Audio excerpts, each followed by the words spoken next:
ভিডিওটি ভালো লাগলে অবশ্যই আপনারা সাবস্ক্রাইব বেশি বেশি করে লাইক কমেন্ট করে আপনারা আমাকে সাহায্য করবেন যাতে করেন ভিডিওটি। এটা নামাজের কথাই এখানে বলা হয়েছে যে ব্যক্তি নামাজ পড়ে। আমাদের মতো বহুত মুসলমান আছে ওয়াজ শোনে কিন্তু নামাজ পড়ে না, আছে না এমন?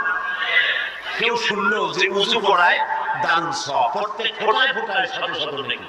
এই নেকির কথা শুনে উযু করে আসা ঘরে ঘুমায় থাকলো, নামাজ পড়লো না, তার কি কোনো সওয়াব হবে? কারণ উযুটা করছিল কি কারণে? নামাজ পড়ার জন্য। নামাজই পড়লো না, তার এই উযুতে কোনো লাভ নাই, ঠিক না? এই মাহফিলে কেন আসছেন? ইসলাম শেখার জন্য। বলে কেন আসছেন? সেই ইসলাম শিক্ষা প্রথমে কি কাজ করবেন? নামাজ আদায় করবেন। সেই নামাজই আদায় করলেন না, আপনি মুসলমানের খাতায় না থাকবে না। এই কোরআন শরীফের ভিতরে আল্লাহ রাব্বুল আলামিন ৮২ বার বলেছেন বান্দা নামাজ পড়ো, আর আল্লাহ তাআলা ৮২ জায়গায় বলেছেন নামাজ প্রতিষ্ঠা করো।